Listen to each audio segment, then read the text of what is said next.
2022년 7월 28일 목요일입니다. 함께 하신 모든 분들을 환영합니다. 기도하시고 이 시간을 시작하겠습니다. 우리를 아시는 아버지 하나님, 주님께서 우리의 삶에 어떠한 계획과 또 어떠한 목적을 갖고 계신지 우리가 알기를 원합니다. 죄 가운데 태어나 연약하게 살아가는 우리의 삶을 주님 불쌍히 보아 주시옵소서. 하나님, 우리의 이기적인 마음에 흔들리지 않고 하늘의 것들 마음에 새기고 주의 선한 뜻대로 살기를 원하오니 아버지의 말씀 확신 가운데 깨닫게 하시고 주를 향한 믿음이 있게 하시고 우리가 걸어갈 때에 하나님 여전히 우리와 함께 하신다는 그런 확신 가운데 우리가 서 있을 수 있도록 이 아침에 우리의 심령에 그렇게 가르치시고 알게 하여 주시옵소서. 주님, 삶에 만나는 고통 가운데 우리가 얼마나 연약한 존재인지 너무도 잘 아십니다. 주님, 감당할 수 있을 만큼 우리의 삶이 하나님에게서 떠나지 않을 만큼 그것들을 허락하시고 이 모든 과정을 통하여 주의 선한 손길이 함께 하시고 우리로 끝내 이기게 하실 것임을 믿게 하여 주시옵소서. 거룩하신 예수 그리스도 이름으로 기도합니다. 아멘. 삶의 고통이라는 것은 다양한 형태로 이르러 옵니다. 재물의 상실, 관계의 단절, 그리고 육체적인 질병, 여러 가지 면에서 우리가 사는 이 세상은 그러한 수많은 고통 가운데 노출되어 있습니다. 그래서 어떤 면에서 삶의 목표는 행복하고 만족스러운 삶을 추구하기보다는 위험과 두려움으로부터 자신을 지키는데 그 삶의 목적이 있다고도 할 수 있습니다. 그러나 우리는 이 세상에서 어떠한 이유로도 고통을 면제받지 못하며 살아갑니다. 국가가 전쟁과 같은 심각하고 거대한 재난에 휩싸이지 않더라도 한 개인은 그날에 감당해야 될 개인의 고통들이 존재하고 있습니다. 하나님을 믿는다는 것은 분명 하나님을 믿지 않는 사람과는 다른 인생을 살고 있다라는 증거가 됩니다. 그런데 가끔 그리스도인들이 하나님을 믿는다고 해서 그들의 삶의 고난이 면제된다고 오해할 때가 있습니다. 그때 우리의 삶 가운데 커다란 혼란이 올 수 있는데 하나님께서 우리에게 허락하시는 그 시련들이 하나님이 계시다면 우리에게 있어서 왜 존재하는가 의심하게 되기 때문입니다. 오늘의 주제는 극심한 시련입니다. 지금까지 우리는 이번 기 교과를 통하여서 하나님께서 우리를 정결케 하시고 그리스도의 형상을 본받게 하시려고 사용하시는 여러 가지 시련의 모습들을 살펴보았습니다. 그러나 이것은 우리의 삶에 있는 시련들에 대해서 대단히 긍정적이고 영적인 시선으로 바라보았을 때의 판단입니다. 하나님께서 이 모든 것들을 주관하고 계신다면 이 하나님께서 우리를 대하시는 태도가 마치 엄격한 감독관처럼 우리를 대하신다고 생각할 수 있습니다. 하나님께서는 그분의 목적에 맞는 존재로 하나님의 백성들을 교육하기 위하여 대단히 엄하게 그 사람들을 가혹하게 다루신다고 받아들일 수도 있는 것입니다. 하나님께서 우리에게 좋은 것을 주기를 원한다는 것을 알고 있지만 이러한 시련을 볼 때 그분이 정말 우리를 돌보시는지 모르겠다. 그분은 오히려 우리를 괴롭히는 분처럼 보인다. 우리의 고난이 하나님께서 의도적으로 부여하시는 것이라면 우리가 할 수 있는 것은 아무것도 없다. 고난을 경험하는 그리스도인들에게 가장 많이 일어나는 것이 하나님에 대한 의심입니다.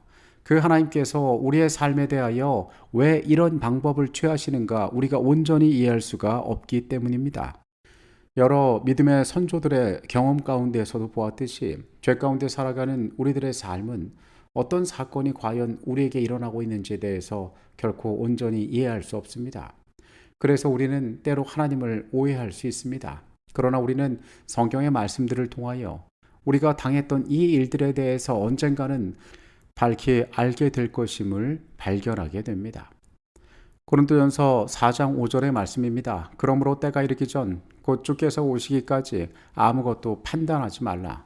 그가 어둠에 감추인 것들을 드러내고 마음의 뜻을 나타내시리니 그때 각 사람에게 하나님으로부터 칭찬이 있으리라. 말씀은 우리로 하여금 주께서 오시기 전까지 아무것도 판단하지 말라라고 이야기하고 있습니다. 주께서 오실 때에 그 감추인 것들을 드러내시고 각 사람에게 하나님의 칭찬이 있을 것이라고 말합니다. 13장 12절의 말씀입니다. 우리가 지금은 거울로 보는 것 같이 희미하나 그때에는 얼굴과 얼굴을 대하여 볼 것이요. 지금은 내가 부분적으로 아나 그때에는 주께서 나를 아신 것 같이 내가 온전히 알리라.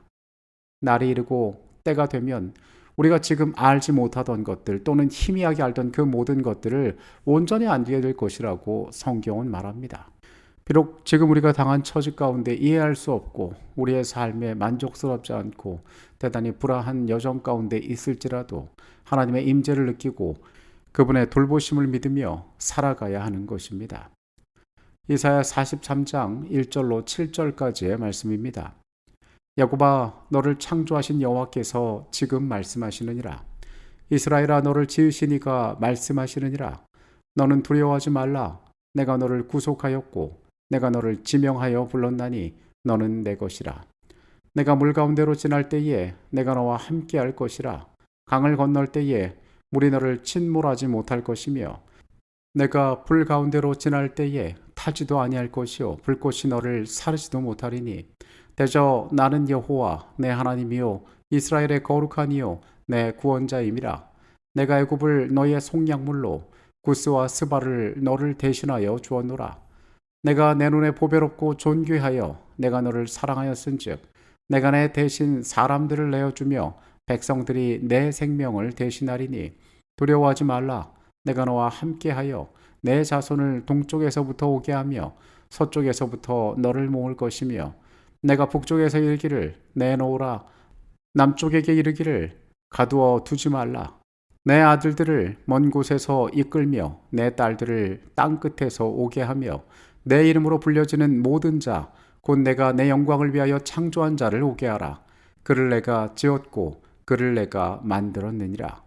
이전의 말씀 가운데 하나님께서는 당신의 백성들이 물과 불 가운데로 지날 것이라고 말씀하십니다. 이것은 극심한 위험을 비유적으로 이른 말이지만 아마도 이것이 홍해와 요단강을 건너야 했던 두 어려운 순간을 거쳐 새로운 삶의 길을 열어주신 사건을 암시하는 것 같습니다. 하나님께서 그 백성의 고난의 순간 가운데 같이 계셨던 것입니다. 우리 하나님께서 당신의 백성들을 모든 위험으로부터 보호해 주시고 순탄한 길로만 인도해 주실 것이라고 기대할 수도 있습니다. 앞서 이야기한 것처럼 많은 그리스도인들은 고통에서 면제받기 위하여, 시련에서 면제받기 위하여 하나님을 믿기로 선택했다고 이야기할 수 있습니다. 하지만 우리는 하나님께서 우리의 삶에 대하여 고통을 면제하는 삶으로 말씀하지 않으심을 알게 됩니다. 시편 23편에는 목자의 시가 나와 있습니다. 목자는 힘든 일이 닥칠지라도 그의 삶에 하나님께서 함께 하신 것을 믿고 두려워하지 말라고 이야기하고 있습니다. 이사야 43장의 말씀 역시 마찬가지입니다. 하나님께서 고난을 당하는 하나님의 백성들을 향하여 어떠한 분이 되시는지에 대해서 자신을 분명하게 드러내고 계시기 때문입니다. 이번 과에 반복해서 이야기하지만 하나님께서는 우리에게 시련을 허락하십니다. 그러면 도대체 우리를 사랑하시는 하나님께서, 우리를 염려하시는 그분께서, 우리를 위하여 좋은 것으로 주기를 원하시는 그분께서 왜 우리에게 시련을 허락하실까요? 이 시련을 허락하시는 이유에 대한 내용에 대해서 세 가지로 요약을 해봅니다. 첫째로 하나님이 우리에게 허락하시는 이 극심한 시련은 우리를 파괴하기 위한 목적이 아니라 우리의 죄를 파괴하기 위함임을 기억해야 합니다. 하나님은 우리가 파괴되도록 우리에게 가혹한 경험들을 허락하지 않으십니다. 그것이 결코 하나님의 목적이 아니시기 때문입니다. 하나님께서는 이 시련을 통하여 우리가 정죄되고 정결한 존재가 되기를 원하십니다.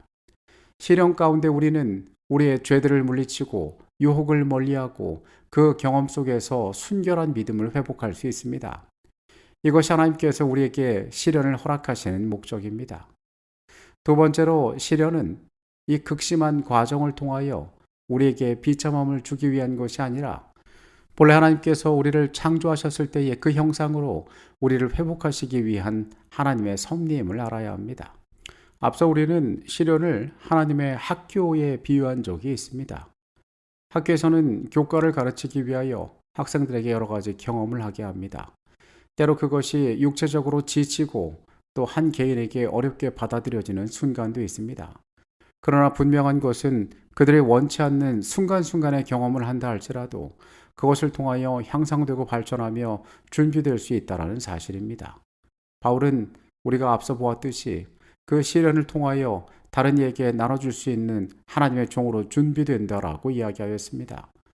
우리가 겪고 있는 이 시간을 영적인 기회로 소중히 여긴다면 우리는 하나님께서 이것을 통하여 나타내시는 섭리가 무엇인지를 발견할 수 있을 것입니다.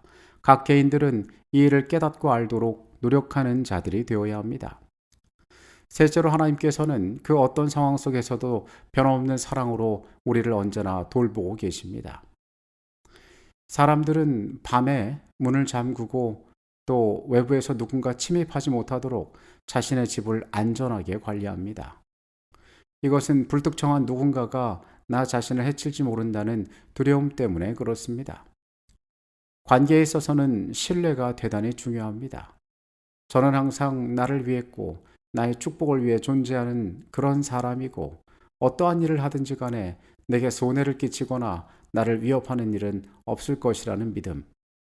하나님과 사람 사이에는 이러한 믿음의 관계가 필요합니다. 극심한 시련 가운데 사람은 하나님을 오해하기 쉽습니다. 그러나 우리가 이 모든 과정 가운데 알아야 하는 매우 중요한 사실은 하나님께서는 어떠한 상황 가운데서도 변함없는 사랑으로 우리를 돌보고 계신다는 매우 중요한 진실입니다. 하나님께서는 우리에게 어떠한 일들이 생길지라도 결코 우리를 홀로 내버려 두지 않을 것입니다. 가장 안전한 곳이 그곳에 있고 하나님께서 우리의 모든 여정에 함께 하시기 때문에 우리는 결코 이 고난의 과정 때문에 파멸에 이르게 되지 않는다는 사실입니다. 많은 사람들이 놀이동산의 놀이기구를 바라보고 대단히 아찔한 느낌을 갖게 됩니다. 만약에 저 높은 곳에서 떨어지다가 기계에 문제라도 생기면, 사고라도 생기면 생명을 잃지 않을까라는 생각을 하게 됩니다. 사실 그 위험하게 느껴지는 짜릿한 스릴 때문에 사람들이 그 놀이기구를 타는 것입니다. 그런데 통계를 바라보면 매우 흥미롭습니다. 사람이 멀쩡하게 길을 걷다가 죽을 확률보다 놀이기구를 타고 있는 사람이 죽을 확률이 현저히 더 낮다는 것입니다. 사람이 길을 가다가 차에 치이거나 번개에 맞거나 생각지도 않은 불행한 일을 당할 그 확률보다 눈에 볼 때에 매우 아슬아슬하고 위험해 보이는 그 놀이기구 위에서의 인생이 더 안전하다는 것입니다. 이 놀이기구를 기획하고 설계하고 운영함에 있어서 안전에 대한 여러 가지 것들을 신경 쓰기 때문에 실제로 이러한 일들이 가능했다는 것입니다. 먼 대양에 나가는 배와 하늘을 날아다니는 비행기, 그것보다 자동차를 타고 다니는 것이 확률적으로 훨씬 더 위험한 일이라고 합니다. 우리는 하나님의 학교에서 배우는 사람들입니다. 고난과 시련을 통하여 하나님의 학교에서 배우고 있는 자들입니다. 하나님께서 그것을 허락하셨지만 그 하나님께서는 우리를 결코 홀로 두지 않으십니다. 우리의 한계를 아시고 우리의 필요를 아시고 우리의 인내를 알고 계신 분입니다. 우리가 어떠한 상황에 처하든지 우리가 어떻게 느끼든지 그 하나님께서 우리의 삶을 사랑으로 돌보고 계심을 우리는 기억할 필요가 있습니다. 믿음의 시련은 금보다 더 귀하다. 모든 사람은 이것이 그리스도의 학교에서 받아야 할 훈련의 한 부분, 곧 세속의 불순물에서 자신을 정결케 하고 정렬하는 데 필수적인 것임을 배워야 한다. 그들은 용기를 가지고 원수들의 조롱과 공격을 견디고 사탄이 길을 막기 위하여 그들 앞에 놓는 모든 장애를 극복해야 한다. 여전히 우리는 우리 자신에게 시련을 허락하시는 하나님을 오해할 수도 있습니다. 그러나 참된 믿음은 어떤 상황 가운데서도 하나님이 우리가 경배하시기에 합당한 분, 하나님께서 우리를 언제나 위하시는 분이라는 믿음 가운데 하나님을 신뢰하는 삶을 사는 것입니다. 그분은 우리의 모든 것을 아시기에 우리에게 가장 합당한 경험들을 제공하실 것입니다. 그분은 우리를 사랑하시기에 우리의 파멸을 원하시는 것이 아니라 더 나은 영적인 향상과 더 나은 헌신을 위한 준비의 과정을 우리에게 제공해 주시는 것입니다. 그 하나님에 대한 변함없는 신뢰 가운데 승리하는 하루의 삶이 되시기를 바라겠습니다. 기도하시겠습니다. 거룩하신 아버지 하나님, 우리에게 허락하신 이 시련의 과정이 하나님께서 우리를 향하여 품으신 어떤 사랑 때문인지를 우리로 깨닫게 하여 주시옵소서. 주의 선한 뜻 가운데에 믿음이 자라게 하시고 신뢰하는 관계 가운데 주의 일들 감당하게 하여 주시옵소서. 거룩하신 예수 그리스도 이름으로 기도합니다. 아멘.